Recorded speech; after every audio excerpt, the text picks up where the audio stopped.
Hi hello ಎಲ್ಲರಿಗೂ ನಮಸ್ಕಾರಗಳು. ತಮಗೆಲ್ಲರಿಗೂ ಮಂಜುನಾಥ ಸೈನಿಕ ತರಬೇತಿ ಕ್ಲಾಸ್ಗೆ ಆತ್ಮೀಯವಾಗಿರ್ತಕ್ಕಂಥ ಸ್ವಾಗತ. ಈ ಸಮಯದಲ್ಲಿ 2025ರ ಅಗ್ನಿವೀರ GK ಸಂಬಂಧಿಸಿರ್ತಕ್ಕಂಥ ಪ್ರಶ್ನೋತ್ತರಗಳನ್ನು ನೋಡಿಕೊಳ್ಳೋಣ.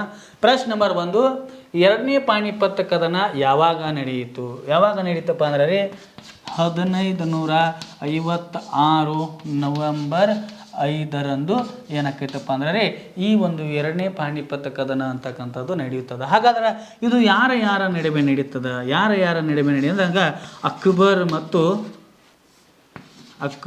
ಮತ್ತು ಹೇಮುವಿನ ನಡುವೆ ಏನಾಕೈತಪ್ಪ ಅಂದ್ರೆ ಈ ಕದನ ನಡೀತದ, ಎರಡನೇ ಪಾಣಿಪತ್ ಕದನ. ಹಾಗಾದರೆ ಅಕ್ಬರನ ಅಂದಾಗ ನೀವು ನೋಡುವಾಗ ಈತ ಮೊಘಲರ ಮನೆತನದ ಪ್ರಸಿದ್ಧ ದೊರೆಯಾಗಿದ್ದಾನೆ.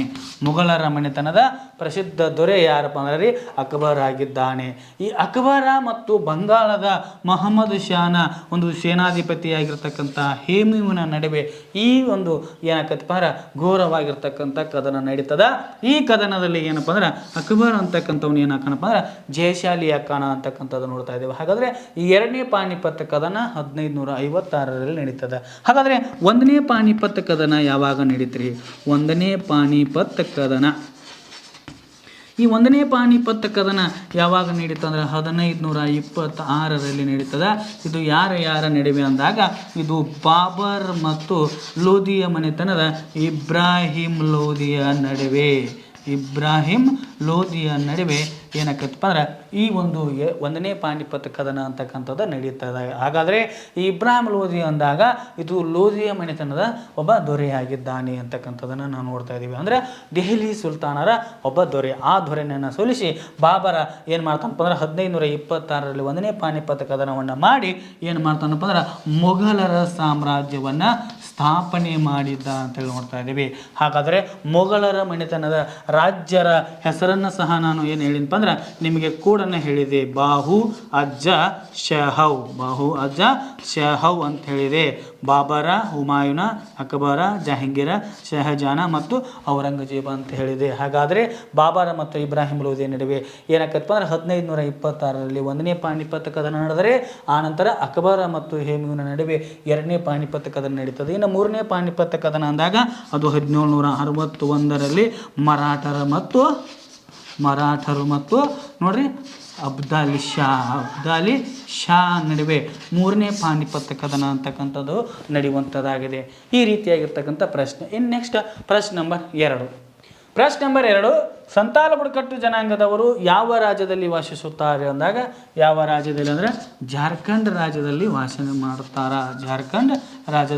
ವಾಸಿಸುತ್ತಾರ. ಅದೇ ರೀತಿಯಾಗಿ ಮತ್ತೆ ಸಂತಾಲ ಬುಡಕಟ್ಟು ಅಂದಾಗ ಇದು ಒಡಿಸ್ಸಾ ರಾಜ್ಯದಲ್ಲಿ ನೋಡ್ತಾ ಇದ್ದೇವೆ.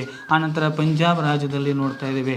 ಇಲ್ಲೂ ಸಹ ಏನು ಮಾಡ್ತಾರಪ್ಪ ಅಂದರೆ ಸಂತಾಲ ಬುಡಕಟ್ಟಿನವರು ವಾಸಿಸುತ್ತಾರೆ. ಇನ್ನೊಂದು ವಿಶೇಷತೆ ಏನಪ್ಪ ಅಂದರೆ ಸಂತಾಲ ಬುಡಕಟ್ಟಿಗೆ ಸೇರಿರ್ತಕ್ಕಂಥ ಮೊಟ್ಟ ಮೊದಲ ಮಹಿಳೆ ರಾಷ್ಟ್ರಪತಿಯಾಗಿದ್ದಾಳೆ. ಅವಳ ಯಾರಪ್ಪ ಅಂದರೆ ಶ್ರೀಮತಿ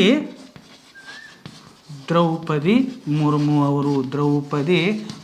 ಅವರು ಏನಪ್ಪ ಅಂದ್ರೆ ಇವರು ಒಡಿಸ್ಸಾ ರಾಜ್ಯಕ್ಕೆ ಸಂಬಂಧಪಟ್ಟಿರ್ತಕ್ಕಂಥ ಸಂತಾಲ ಬುಡಕಟ್ಟಿನವರಾಗಿದ್ದಾರೆ. ಪ್ರಶ್ನೆಯನ್ನು ಕೇಳಬಹುದು, ಮೊಟ್ಟ ಮೊದಲ ಬಾರಿಗೆ ಸಂತಾಲ ಬುಡಕಟ್ಟಿಗೆ ಸೇರಿರ್ತಕ್ಕಂಥ ರಾಷ್ಟ್ರಪತಿ ಯಾರಪ್ಪ ಅಂದಾಗ ಅವರೇ ಶ್ರೀಮತಿ ದ್ರೌಪದಿ ಮುರ್ಮು ಅವರಾಗಿದ್ದಾರೆ. ಹಾಗಾದರೆ ಭಾರತದ ಮೊಟ್ಟ ಮೊದಲ ರಾಷ್ಟ್ರಪತಿ ಅಂದಾಗ ಅವರು ಯಾರಪ್ಪ ಅಂದರೆ ಶ್ರೀಮತಿ ಪ್ರತಿಭಾ ದೇವಿ ಸಿಂಗ್ ಪಾಟೀಲ್ ರವರಾಗಿದ್ದಾರೆ. ಹಾಗಾದರೆ ನೋಡ್ರಿ, ಸಂತಾಲ್ ಅಂತಕ್ಕಂಥ ಬುಡಕಟ್ಟು ಜನಾಂಗದವರು ಯಾವ ರಾಜ್ಯದಲ್ಲಿ ವಾಸಿಸ್ತಾ ಇದ್ದಾರೆ ಅಂದರೆ ಅವರು ಜಾರ್ಖಂಡ್. ಅದನ್ನು ಬಿಟ್ಟರೆ ನೆಕ್ಸ್ಟ್ ಒಡಿಸ್ಸಾ, ಆನಂತರ ಪಂಜಾಬ್ ರಾಜ್ಯದಲ್ಲಿ ಏನು ಮಾಡ್ತಾ ಇದ್ದಾರಪ್ಪ ಅಂದ್ರೆ ಈ ಸಂತಾಲ್ ಬುಡಕಟ್ಟಿನವರು ವಾಸ ಮಾಡ್ತಾ ಇದ್ದಾರೆ. ಈ ನೆಕ್ಸ್ಟ್ ಪ್ರಶ್ನೆ ನಂಬರ್ 3, ಹಿಮಾಚಲ ಪ್ರದೇಶ ಕಾಡಿನಲ್ಲಿ ಕಂಡು ಬರತಕ್ಕಂಥ ಪ್ರಾಣಿ ಯಾವುದು ಅಂದಾಗ ಅದು ಹಿಮಚಿರತೆ ಅಂತಕ್ಕಂಥದ್ದು ಏನು ಮಾಡ್ತೈತಪ್ಪ ಅಂದ್ರೆ ಒಂದು ಹಿಮಾಚಲ ಪ್ರದೇಶದಲ್ಲಿ ಕಂಡು ಬರ್ತಕ್ಕಂತಹ ಏನಾಗಿತ್ತಪ್ಪ ಅಂದ್ರೆ ಪ್ರಾಣಿಯಾಗಿದೆ. ಹಿಮಾಚಲ ಮಧ್ಯ ಹಿಮಾಲಯ ಶಿವಾಲಿಕ ಬೆಟ್ಟ ಅಂತೇಳಿ ನಾವು ಇಲ್ಲಿ ಕಂಡು ನೋಡ್ತಾ ಇದ್ದೀವಿ. ಹೋದ್ರೆ ಶಿವಾಲಿಕ ಬೆಟ್ಟಗಳು. ಈ ಶಿವಾಲಿಕ ಬೆಟ್ಟಗಳನ್ನು ನಾವೇನಂತ ಕರಿತಾ ಇದ್ದೀವಪ್ಪ ಅಂದರೆ ಪಾದದ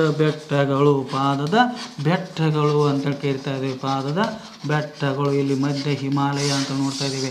ಅದೇ ರೀತಿಯಾಗಿ ಈ ಹಿಮಾಚಲದ ನಾವು ಪರ್ವತದಲ್ಲಿ ಏನು ನೋಡ್ತಾ ಇದ್ದೀವಿ ಅಂದರೆ ಮೌಂಟ್ ಎವರೆಸ್ಟ್ ಶಿಖರವನ್ನು ನೋಡ್ತಾ ಇದ್ದೀವಿ. ನೇಪಾಳದ ಮೌಂಟ್ ಎವರೆಸ್ಟ್ ಶಿಖರ ಇದು ಜಗತ್ತಿನ ಅತಿ ಎತ್ತರವಾಗಿರ್ತಕ್ಕಂಥ ಶಿಖರ.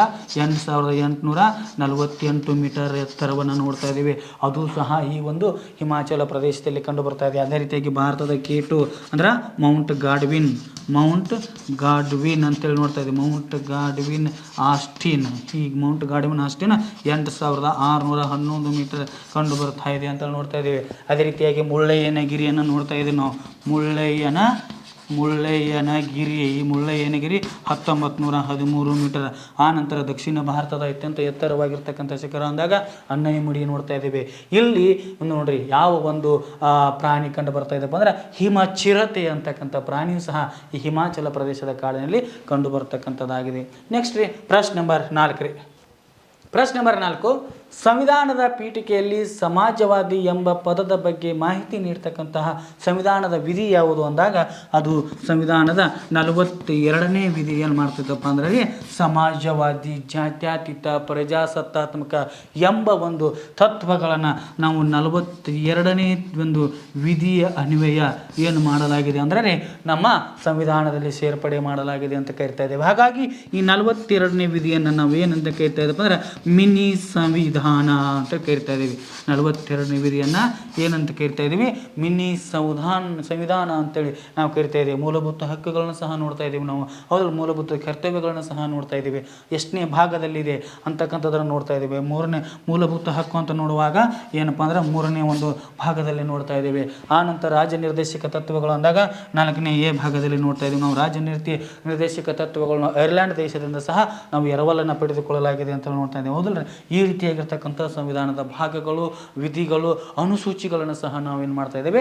ನೋಡ್ತಾ ಇದ್ದೇವೆ. ಹಾಗಾದರೆ ಈ 42ನೇ ವಿಧಿಯಲ್ಲಿ ನಾವು ಸಮಾಜವಾದಿ ಎಂಬ ಒಂದು ತತ್ವವನ್ನು ಸಹ ನೋಡ್ತಾ ಇದ್ದೇವೆ. ಹಾಗಾಗಿ ಇದನ್ನು 42ನೇ ವಿಧಿಯನ್ನು ಮಿನಿ ಸಂವಿಧಾನ ಅಂತೇಳಿ ಕರೆಯಲಾಗುತ್ತದೆ. ಹಾಗಾದರೆ ನೆಕ್ಸ್ಟ್ ಪ್ರಶ್ನೆ ನಂಬರ್ 5.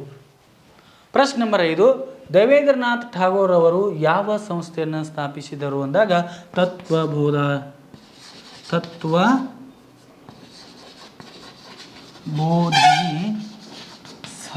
ತತ್ವಬೋಧಿನಿ ಸಭಾ ಅಂತಕ್ಕಂತಹ ಸಂಸ್ಥೆಯನ್ನು ಏನು ಮಾಡ್ತಾರಪ್ಪ ಅಂದ್ರೆ ದೇವೇಂದ್ರನಾಥ್ ಠಾಗೋರ್ ಅವರು ಸ್ಥಾಪನೆ ಮಾಡ್ತಾರೆ. ಯಾವಾಗ ಅಂದ್ರೆ 1843. ಹಾಗಾದ್ರೆ ದೇವೇಂದ್ರನಾಥ್ ಠಾಗೋರ್ ಅವರ ಬಗ್ಗೆ ನಾವು ಹೇಳುವಾಗ ನೋಡ್ರಿ, ಬ್ರಹ್ಮ ಸಮಾಜದ ಸ್ಥಾಪಕನಾಗಿರ್ತಕ್ಕಂತಹ ರಾಜಾ ರಾಮ್ ಮೋಹನ್ ರಾಯ್ ರವರ ನೋಡ್ರಿ ಈ ಸಮಾಜವನ್ನು ಮುಂದುವರ್ಸಿಕೊಂಡು ಹೋಗಿರ್ತಕ್ಕಂಥವ್ರು ಯಾರಂದ್ರೆ ಅವರೇ ದೇವೇಂದ್ರನಾಥ್ ಠಾಗೋರ್ ಅವರಾಗಿದ್ದಾರೆ. ಹೌದಲ್ರಿ? ಇವರ ಸಮಾಜಮುಖಿ ಕಾರ್ಯಗಳನ್ನು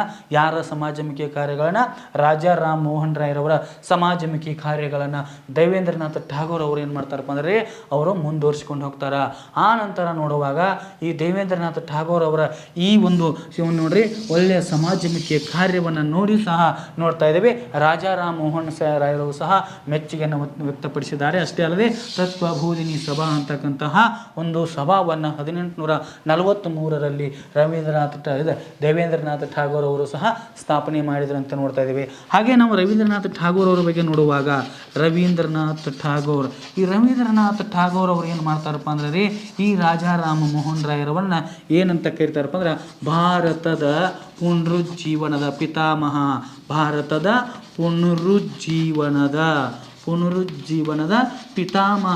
ಅಂತೇಳಿ ಕರೀತಾರ. ಯಾರನ್ನ? ರಾಜಾ ರಾಮ್ ಮೋಹನ್ ರಾಯರವನ್ನ. ಯಾರು ಕರೆದ್ರು? ರವೀಂದ್ರನಾಥ್ ಠಾಗೋರ್ ಅವರು ಕರೀತಾರ. ಹೌದಲ್ರಿ? ಅಷ್ಟೇ ಅಲ್ಲದೆ ರವೀಂದ್ರನಾಥ್ ಠಾಗೋರ್ ಅವರು ಗಾಂಧೀಜಿಯವರನ್ನ ಮಹಾತ್ಮ ಅಂತೇಳಿ ಸಹ ಕರೆದ್ರು.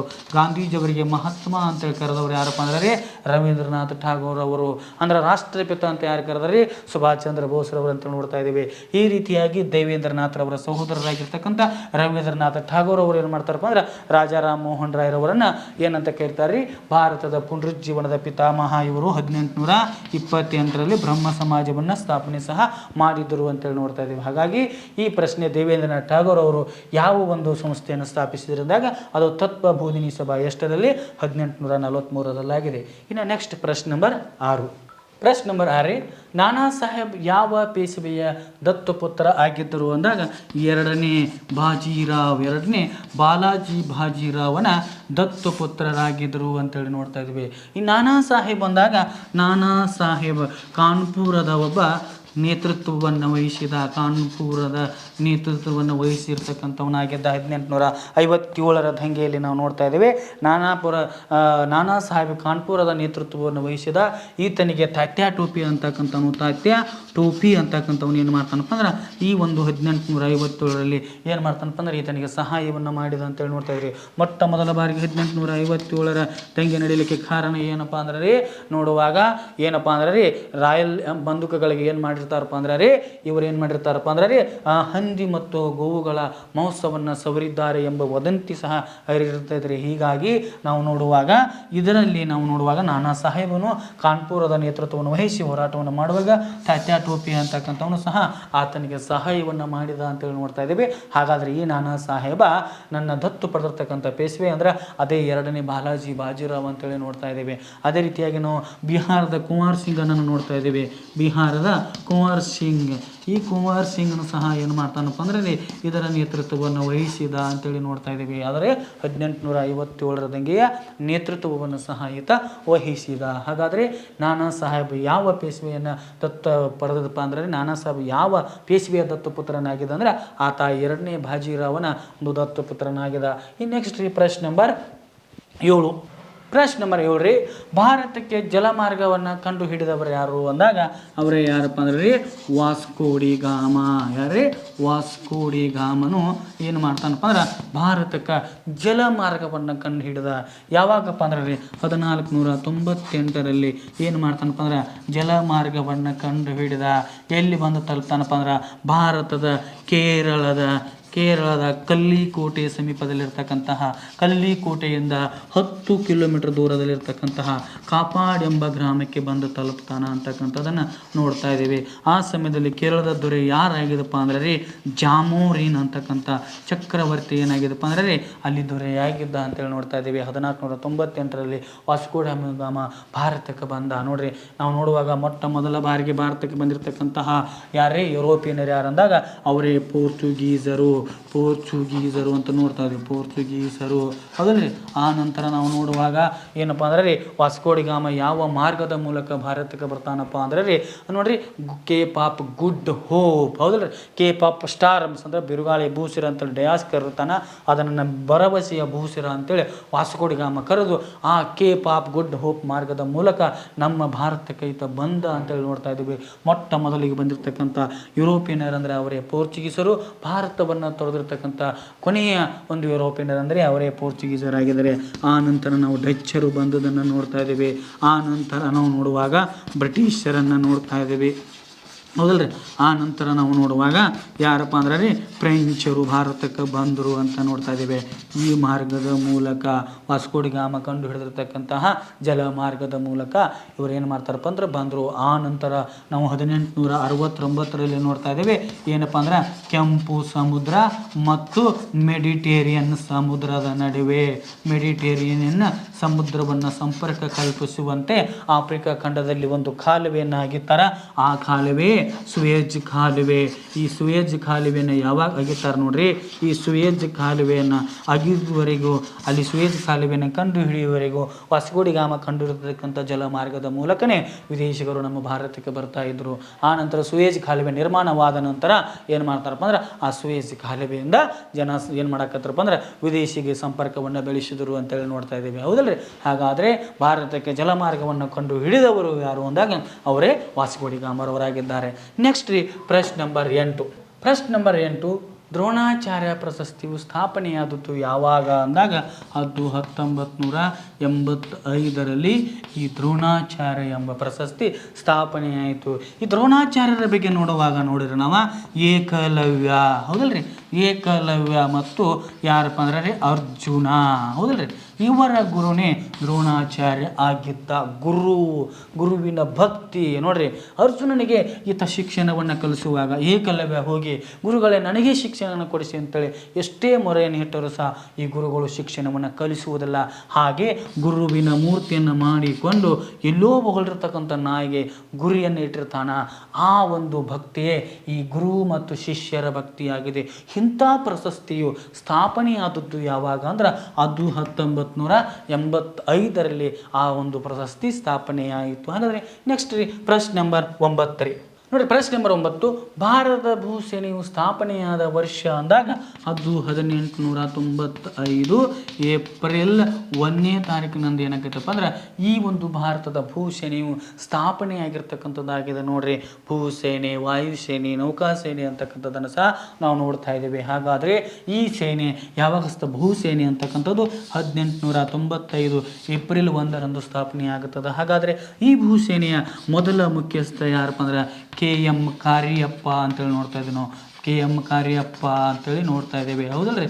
ಇವರು ಭೂಸೇನೆಯ ಏನಾಗಿದಾರಪ್ಪ ಅಂದ್ರೆ ಮೊಟ್ಟ ಮೊದಲ ಮುಖ್ಯಸ್ಥರಾಗಿದ್ದಾರೆ. ಹಾಗಾದರೆ ಪ್ರಸ್ತುತ ಭೂಸೇನೆಯ ಮುಖ್ಯಸ್ಥರು ಯಾರದಾರಪ್ಪ ಅಂದ್ರೆ ರೀ ಉಪೇಂದ್ರ ದ್ವಿವೇದಿ ಅವರದಾರ. ಉಪೇಂದ್ರ ದ್ವಿವೇದಿ, ಹೌದಲ್ಲ, ಉಪೇಂದ್ರ ದ್ವಿವೇದಿ ಅವರು ಏನಪ್ಪ ಅಂದ್ರೆ ಭಾರತದ ಭೂಸೇನೆಯ ಮುಖ್ಯಸ್ಥರಾಗಿದ್ದಾರೆ. ಇವರನ್ನು ಜನರಲ್ ಅಂತೇಳಿ ಕರೀತಾರ. ಜನರಲ್ ಅಥವಾ ದಂಡನಾಯಕ ಅಂತೇಳಿ ಕರೀತಾರ. ದಂಡನಾಯಕ ಅಂತೇಳಿ ಕರೀತಾರ. ಹಾಗಾದ್ರೆ ವಾಯುಸೇನೆಯ ಮುಖ್ಯಸ್ಥನನ್ನು ಏರ್ ಚೀಫ್ ಮಾರ್ಷಲ್ ಅಂತ ಕರೀತಾರೆ. ಏರ್ ಚೀಫ್ ಮಾರ್ಷಲ್, ವಾಯುಸೇನೆ ಮುಖ್ಯಸ್ಥನನ್ನ ಏರ್ ಚೀಫ್ ಮಾರ್ಷಲ್ ಅಂತೇಳಿ ಕರೀತಾರ. ಹಾಗಾದರೆ ಪ್ರಸ್ತುತ ವಾಯುಸೇನೆಗೆ ಇನ್ನೊಂದು ಹೆಸರು ಏನಿತ್ತಪ್ಪ ಅಂದ್ರೆ ರಾಯಲ್ ಇಂಡಿಯನ್ ಆರ್ಮಿ ಅಂತೇಳಿ ಇತ್ತು. ಹಾಗಾದರೆ ಆ ರಾಯಲ್ ಇಂಡಿಯನ್ ಆರ್ಮಿಯ ಮುಖ್ಯಸ್ಥರು ಯಾರು ಅದಾರಪ್ಪ ಅಂದ್ರೆ ರೀ ಅಮರ್ ಪ್ರೀತ್ ಸಿಂಗ್ ರವರು ಅದಾರೆ. ಪ್ರಸ್ತುತ ಅಮರ್ ಪ್ರೀತ್ ಸಿಂಗ್ ರವರು ಅದಾರೆ, ಹೌದಲ್ರಿ. ಇನ್ನು ನೌಕಾಸೇನೆಯ ಮುಖ್ಯಸ್ಥನನ್ನು ಅಡ್ಮಿರಲ್ ಅಂತ ಕರೀತಾರ. ಹಾಗಾದ್ರೆ ಆ ಅಡ್ಮಿರಲ್ ಯಾರದಾರಪ್ಪ ಅಂದ್ರೆ ರೀ ದಿನೇಶ್ ಕುಮಾರ್ ತ್ರಿಪಾಠಿ ಅವರದಾರ. ಯಾರ್ರಿ? ದಿನೇಶ್ ಕುಮಾರ್ ತ್ರಿಪಾಠಿ ಅವರ ಆಧಾರ. ತ್ರಿಪಾಠಿ, ಹೌದಲ್ರಿ. ಹಾಗಾದರೆ ಇಲ್ಲಿ ನಾವು ಪ್ರಶ್ನೆಯನ್ನು ನೋಡುವಾಗ ಭಾರತದ ಭೂಸೇನೆಯು ಸ್ಥಾಪನೆಯಾದದ್ದು ಯಾವಾಗಪ್ಪ ಅಂದ್ರೆ 1895 ಏಪ್ರಿಲ್ 1ರಂದು ಏನಾಗ್ತೈತಪ್ಪ ಅಂದ್ರೆ ಇದು ಸ್ಥಾಪನೆ ಆಗ್ತದೆ. ಇನ್ನು ನೆಕ್ಸ್ಟ್ ಪ್ರಶ್ನೆ ನಂಬರ್ 10. ಪ್ರಶ್ನೆ ನಂಬರ್ 10 CRPF ಸ್ಥಾಪನೆಯಾದ ವರ್ಷ ಅಂದಾಗ 1939ರಂದು ಇದು ಸ್ಥಾಪನೆಯಾಗುತ್ತದೆ. ನೋಡ್ರಿ ಸೆಂಟ್ರಲ್ ರಿಸರ್ವ್ ಪೊಲೀಸ್ ಫೋರ್ಸ್ ಅಂತೇಳಿ ನೋಡ್ತಾ ಇದ್ದೇವೆ. ಇದು ಸ್ಥಾಪನೆ ಆಗಿರ್ತಕ್ಕಂಥದ್ದು ಯಾವಾಗಪ್ಪ ಅಂದ್ರೆ 1939ರಲ್ಲಿ ಸ್ಥಾಪನೆಯಾಯಿತು ಅಂತಕ್ಕಂಥದ್ದನ್ನು ಸಹ ನಾವು ನೋಡ್ತಾ ಇದ್ದೇವೆ. ಅದೇ ರೀತಿಯಾಗಿ ನೆಕ್ಸ್ಟ್ ರೀ ಪ್ರಶ್ನೆ ನಂಬರ್ 11. ನೋಡ್ರಿ ಪ್ರಶ್ನೆ ನಂಬರ್ 11, ಒಲಿಂಪಿಕ್ಸ್ನಲ್ಲಿ ಚಿನ್ನದ ಪದಕವನ್ನು ಗೆದ್ದ ಮೊದಲ ಭಾರತೀಯ ಯಾರು ಅಂದಾಗ ಅವರೇ ಅಭಿನವ ಬಿಂದ್ರಾ. ಯಾರೀ? ಅಭಿನವ ಬಿಂದ್ರಾರವರು ಏನು ಮಾಡಿದಾರಪ್ಪ ಅಂದ್ರೆ ಮೊಟ್ಟ ಮೊದಲ ಬಾರಿಗೆ ಒಲಿಂಪಿಕ್ಸ್ನಲ್ಲಿ ಚಿನ್ನದ ಪದಕವನ್ನು ಪಡೆದಿರ್ತಕ್ಕಂತಹ ಮೊದಲ ಭಾರತೀಯ ಆಗಿದ್ದಾರೆ. ಹಾಗಾದರೆ ಈ ಒಲಿಂಪಿಕ್ಸ್ ಅಂತಕ್ಕಂಥದ್ದು ಪ್ರಾರಂಭವಾದದ್ದು ಯಾವಾಗಪ್ಪ ಎಲ್ಲಿಪ್ಪ ಅಂದರೆ ಅಥೆನ್ಸ್ ಎಂಬ ನಗರದಲ್ಲಿ 774ರಲ್ಲಿ ಸಾಮಾನ್ಯ ಶಕ ಪೂರ್ವ ಅಂತೇಳಿ ನೋಡ್ತಾ ಇದ್ದೀವಿ. ಆವಾಗ ಈ ಒಲಿಂಪಿಕ್ಸ್ನಲ್ಲಿ ವಿಜಯಿಯಾದವರಿಗೆ ಏನು ಮಾಡ್ತಾ ಇದ್ರಪ್ಪ ಅಂದ್ರೆ ಒಂದು ಗುಚ್ಛವನ್ನು ನೀಡಿ ಏನು ಮಾಡಲಾಗಿತ್ತಪ್ಪ ಅಂದ್ರೆ ಆಲಿವ ಮರದ ಗುಚ್ಛವನ್ನು ನೀಡಿ ಅವರನ್ನು ಸನ್ಮಾನಿಸಲಾಗ್ತಾ ಇತ್ತು. ಹಾಗಾದರೆ ಈ ಒಲಿಂಪಿಕ್ಸ್ ಆಟವನ್ನು ಪ್ರಾರಂಭಿಸಿದವರು ಯಾರಪ್ಪ ಅಂದ್ರೆ ಒಲಿಂಪಿಯಾಡ್ ಅಂತಕ್ಕಂಥವನು ಪ್ರಾರಂಭಿಸ್ತಾನ, ಹೌದಲ್ರಿ. ಆ ನಂತರ ನೋಡುವಾಗ ನಾವು ಈ ರೀತಿಯಾಗಿ ಒಲಿಂಪಿಕ್ ಅಂತಕ್ಕಂಥ ಒಂದು ಕ್ರೀಡೆ ನಡೀತು. ಹಾಗಾದರೆ ಈ ಒಲಿಂಪಿಕ್ಸ್ನಲ್ಲಿ ಚಿನ್ನದ ಪದಕವನ್ನು ಗೆದ್ದಿರ್ತಕ್ಕಂತಹ ಮೊದಲ ಭಾರತೀಯ ಯಾರು ಅಂದಾಗ ಅವರೇ ಅಭಿನವ ಬಿಂದ್ರಾರವರಾಗಿದ್ದಾರೆ. ಹಾಗಾದರೆ ನೆಕ್ಸ್ಟ್ ರೀ ಪ್ರಶ್ನೆ ನಂಬರ್ 12. ನೋಡಿರಿ ಪ್ರಶ್ನೆ ನಂಬರ್ 12, ಬಿಹು ಯಾವ ರಾಜ್ಯಕ್ಕೆ ಸಂಬಂಧಿಸಿದೆ ಅಂದಾಗ ಅದು ಯಾವ ರಾಜ್ಯಕ್ಕೆ ಸಂಬಂಧಿಸಿದೆ? ಅಸ್ಸಾಂ ರಾಜ್ಯಕ್ಕೆ ಸಂಬಂಧಿಸಿರ್ತಕ್ಕಂಥದ್ದಾಗಿದೆ ಬಿಹು ಅಂತಕ್ಕಂಥದ್ದು. ಅದೇ ರೀತಿಯಾಗಿ ನಾವು ಭರತನಾಟ್ಯ ಅಂದಾಗ ಇದು ತಮಿಳುನಾಡಿಗೆ ಸಂಬಂಧಪಟ್ಟಿರ್ತಕ್ಕಂಥದ್ದಾಗಿದೆ. ತಮಿಳುನಾಡು, ಹೌದಲ್ರಿ. ಆ ನಂತರ ನಮ್ಮ ಕರ್ನಾಟಕದ ಅಂತ ತಂದಾಗ ಯಾವುದಪ್ಪ ಅಂದ್ರೆ ಯಕ್ಷಗಾನ ಅಂತೇಳಿ ನೋಡ್ತಾ ಇದ್ದೀವಿ ನಾವು. ಯಕ್ಷಗಾನ ಅಂತಕ್ಕಂಥದ್ದು ಕರ್ನಾಟಕ ಒಂದು ನೃತ್ಯವಾಗಿದೆ ಅಂತೇಳಿ ನೋಡ್ತಾ ಇದ್ದೀವಿ, ಹೌದಲ್ರಿ. ಈ ರೀತಿಯಾಗಿದೆ. ರೀತಿಗೆ ಕಥಕನ್ನು ನೋಡ್ತಾ ಇದ್ದೀವಿ, ಮೋಹಿನಿ ಆಟಮನ್ನು ನೋಡ್ತಾ ಇದ್ದೀವಿ. ಹಾಗಾದರೆ ಈ ಬಿಹು ಅಂತಕ್ಕಂಥದ್ದು ಯಾವ ರಾಜ್ಯಕ್ಕೆ ಸಂಬಂಧಪಟ್ಟಿರ್ತಕ್ಕಂಥದ್ದಾಗಿದೆ?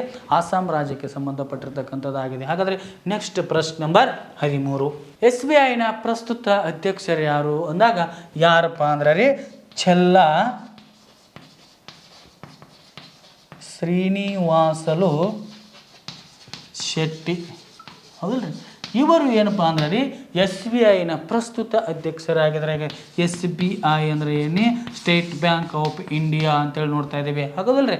ಈ ಸ್ಟೇಟ್ ಬ್ಯಾಂಕ್ ಆಫ್ ಇಂಡಿಯಾನ ಪ್ರಸ್ತುತ ಅಧ್ಯಕ್ಷರು ಯಾರಪ್ಪ ಅಂದ್ರೆ ಚೆಲ್ಲಾ ಶ್ರೀನಿವಾಸಲು ಶೆಟ್ಟಿಯವರಾಗಿದ್ದಾರೆ. ಹಾಗಾದರೆ ಈ ನಮ್ಮ ಸಂಸ್ಥೆಯಲ್ಲಿ ನೋಡ್ರಿ ಪೊಲೀಸ್ಗೆ ಸಂಬಂಧಪಟ್ಟಿರ್ತಕ್ಕಂಥ ಸಿವಿಲ್ ಪೊಲೀಸ್ ಆಗಿರ್ಬೋದು, KSF ಆಗಿರ್ಬೋದು, KSISF ಆಗಿರ್ಬೋದು, CR ಆಗಿರ್ಬೋದು, DR ಆಗಿರ್ಬೋದು, ಇವೆಲ್ಲ ನೋಡ್ರಿ ದೈಹಿಕ ಮತ್ತು ಲಿಖಿತ ಪರೀಕ್ಷೆಗೆ ಮತ್ತು ಸಂಬಂಧಿಸಿರ್ತಕ್ಕಂಥ ತರಬೇತಿಯು ನಮ್ಮ ಸಂಸ್ಥೆಯಲ್ಲಿ ನಡೀತಾ ಇದೆ.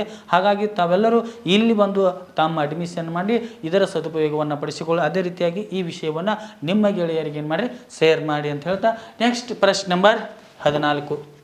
ಪ್ರಶ್ನೆ ನಂಬರ್ 14, ಪ್ರಸ್ತುತ ಸುಪ್ರೀಂ ಕೋರ್ಟ್ನ ನ್ಯಾಯಾಧೀಶರು ಯಾರು ಅಂದಾಗ ನ್ಯಾಯಮೂರ್ತಿ ಯಾರಪ್ಪ ಅಂದ್ರೆ ರೀ BR ಗವಾಯಿ ಅವರು.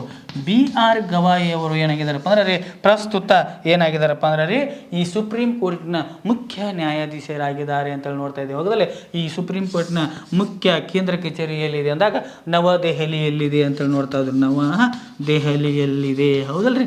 ಹಾಗಾದರೆ ನಮ್ಮ ಭಾರತದ ಕೇಂದ್ರ ಒಂದು ಶಾಸಕಾಂಗದಲ್ಲಿ ನೋಡುವಾಗ ಕಾರ್ಯಾಂಗ, ಶಾಸಕಾಂಗ, ನ್ಯಾಯಾಂಗ ಅಂತೇಳಿ ನೋಡ್ತಾ ಇದ್ದೀವಿ. ಆ ನ್ಯಾಯಾಂಗದಲ್ಲಿ ಸುಪ್ರೀಂ ಕೋರ್ಟ್ ಮತ್ತು ಹೈಕೋರ್ಟ್ ಅಂತಕ್ಕಂಥದ್ದು ಬರ್ತದೆ. ಆ ಸುಪ್ರೀಂ ಕೋರ್ಟಿನ ಪ್ರಸ್ತುತ ನ್ಯಾಯಾಧೀಶರು ಯಾರ್ದಾರಪ್ಪ ಅಂದ್ರೆ ನ್ಯಾಯಮೂರ್ತಿ BR ಗವಾಯಿ ಅವರದಾರೆ ಅಂತಕ್ಕಂಥದ್ದನ್ನು ನೋಡ್ತಾ ಇದ್ದೀವಿ. ಹಾಗಾದರೆ ನೆಕ್ಸ್ಟ್ ಪ್ರಶ್ನೆ ನಂಬರ್ 15 ನೋಡ್ರಿ.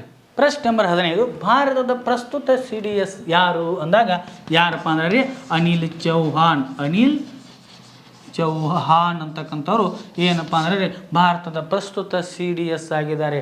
ಚೀಫ್ ಡಿಫೆನ್ಸ್ ಆಫ್ ಸರ್ವಿಸ್ ಅಂತೇಳಿ ನೋಡ್ತಾ ಇದ್ದೇವೆ ನಾವು. ಚೀಫ್ ಡಿಫೆನ್ಸ್ ಆಫ್ ಸರ್ವಿಸ್ ಇದರ ಒಂದು ಯಾರು ಕಾರ್ಯದರ್ಶಿ ಯಾರ್ದಾರಪ್ಪ ಅಂದ್ರೆ ರೀ ಅನಿಲ್ ಚೌಹಾಣ್ ರವ್ರು ಅಂತ ನೋಡ್ತಾ ಇದ್ದ. ಹೌದಲ್ಲ. ಇದೇ ರೀತಿಯಾಗಿ ನೋಡಿದಾಗ ನಾವು ಭೂಸೇನೆಯ ಮುಖ್ಯಸ್ಥ ಅಂದಾಗ ಉಪೇಂದ್ರ ದ್ವಿವೇದಿ ಅಂತ ನೋಡಿದಿರಿ. ಹೌದಲ್ರಿ. ಆ ನಂತರ ನಾವು ವಾಯುಸೇನೆಯ ಮುಖ್ಯಸ್ಥ ಅಂದಾಗ ಅಮರಪ್ರೀತ್ ಸಿಂಗ್ ಅಂತ ಹೇಳಿದಿರಿ. ಅದೇ ರೀತಿಯಾಗಿ ನೌಕಾಸೇನೆಯ ಮುಖ್ಯಸ್ಥ ಅಂದಾಗ ಯಾರಪ್ಪ ಅಂದ್ರೆ ರೀ ದಿನೇಶ್ ತ್ರಿಪಾಠಿ ಅಂತ ನೋಡಿದ್ವಿ. ಹೌದಲ್ರಿ. ಇದೇ ರೀತಿಯಾಗಿ ಅನಿಲ್ ಚೌಹಾಣ್ ರವ್ರು ಏನಾಗಿದ್ದಾರಪ್ಪ ಅಂದ್ರೆ ರೀ ಚೀಫ್ ಡಿಫೆನ್ಸ್ ಆಫ್ ಸರ್ವಿಸ್ ಅಂದ್ರೆ ರೀ CDSನ ಪ್ರಸ್ತುತ ಕಾರ್ಯದರ್ಶಿ ಅವರಾಗಿದ್ದಾರೆ. ಹೌದಲ್ರಿ. ಹಾಗಾದರೆ ಇಲ್ಲಿಯವರೆಗೆ ನಾವು GKಗೆ ಅಗ್ನಿವೀರ ಒಂದು ಪರೀಕ್ಷೆಗೆ ಸಂಬಂಧಪಟ್ಟಿರ್ತಕ್ಕಂಥ 15 GK ಪ್ರಶ್ನೆ ಉತ್ತರಗಳನ್ನು ನೋಡಿಕೊಂಡೆವು. ಮತ್ತೆ ನಾಳೆ ಕ್ಲಾಸ್ನಲ್ಲಿ ಮತ್ತೆ ಭೇಟಿಯಾಗೋಣ. ಧನ್ಯವಾದಗಳು. ನಮ್ಮ ಸಂಸ್ಥೆಯಲ್ಲಿ SSC GD ಕಾನ್ಸ್ಟೇಬಲ್ ಹುದ್ದೆಗಳಿಗೆ ಪೂರ್ವಭಾವಿಯಾಗಿ ದೈಹಿಕ ಮತ್ತು ಲಿಖಿತ ಪರೀಕ್ಷೆಗೆ ತರಬೇತಿ ಕೊಡಲಾಗುವುದು. ಪ್ರವೇಶ ಪ್ರಾರಂಭವಾಗಿದೆ. ಕರ್ನಾಟಕ ಪೊಲೀಸ್ ಕಾನ್ಸ್ಟೇಬಲ್ ಹುದ್ದೆಗಳ ತರಬೇತಿಗೆ ಪ್ರವೇಶ ಪ್ರಾರಂಭವಾಗಿವೆ. ಸಂಪರ್ಕಿಸಿ. ಪಾಲಕರ ಆಶೀರ್ವಾದ, ಯುವಕರ ಪ್ರೋತ್ಸಾಹದಿಂದ ಸರ್ಕಾರದಿಂದ ಮಾನ್ಯತೆ ಪಡೆದು ಕರ್ನಾಟಕದಲ್ಲಿ ಯಶಸ್ವಿಯಾಗಿ 21ನೇ ವರ್ಷದಲ್ಲಿ ಮುನ್ನಡೆಯುತ್ತಿರುವ ಸಂಸ್ಥೆಯಿಂದ ಇಂಡಿಯನ್ ಆರ್ಮಿಯಲ್ಲಿ Agniveer, general duty, tradesman, army assistant officer, store keeper ಮತ್ತು ಟೆಕ್ನಿಕಲ್ ಹುದ್ದೆಗಳಿಗೆ ಅಗ್ನಿವೀರ ಇಂಡಿಯನ್ ಆರ್ಮಿಯನ್ನ ಸೇರಬಯಸುವ ಅಭ್ಯರ್ಥಿಗಳಿಗೆ ಪೂರ್ವಭಾವಿಯಾಗಿ ಕಂಪ್ಯೂಟರ್ ಬೇಸ್ಡ್ ಎಕ್ಸಾಮ್ ಹಾಗೂ ದೈಹಿಕ ಪರೀಕ್ಷೆಗಳಿಗೆ ತರಬೇತಿ ನೀಡಲಾಗುವುದು. ವುಮೆನ್ ಮಿಲಿಟರಿ, ಪೊಲೀಸ್, ಸ್ಟೇಟ್ ಹಾಗೂ ಸೆಂಟ್ರಲ್ ಪೊಲೀಸ್ ಕಾನ್ಸ್ಟೇಬಲ್ ಹಾಗೂ SSC GD, BSF, CRPF, Assam rifles, ITBP, CISF, SSB ಹಾಗೂ ಮುಂದೆ ನಡೆಯುವ ಅಗ್ನಿವೀರ ಆರ್ಮಿ ರ್ಯಾಲಿಗೆ ಪುರುಷ ಹಾಗೂ ಮಹಿಳಾ ಅಭ್ಯರ್ಥಿಗಳಿಗೆ ತರಬೇತಿ ಕೊಡಲಾಗುವುದು. ಹಾಸ್ಟೆಲ್ ಸೌಲಭ್ಯ ಕೂಡ ಇರುತ್ತೆ. ಸಂಪರ್ಕಿಸಿ ಶ್ರೀ ಮಂಜುನಾಥ ಸೈನಿಕ ತರಬೇತಿ ಕೇಂದ್ರ, ಮೂಡಲ್ಗಿ, ತಾಲೂಕು ಮೂಡಲ್ಗಿ, ಜಿಲ್ಲೆ ಬೆಳಗಾವಿ, ರಾಜ್ಯ ಕರ್ನಾಟಕ. ಪ್ರವೇಶ ಪ್ರಾರಂಭವಾಗಿದೆ.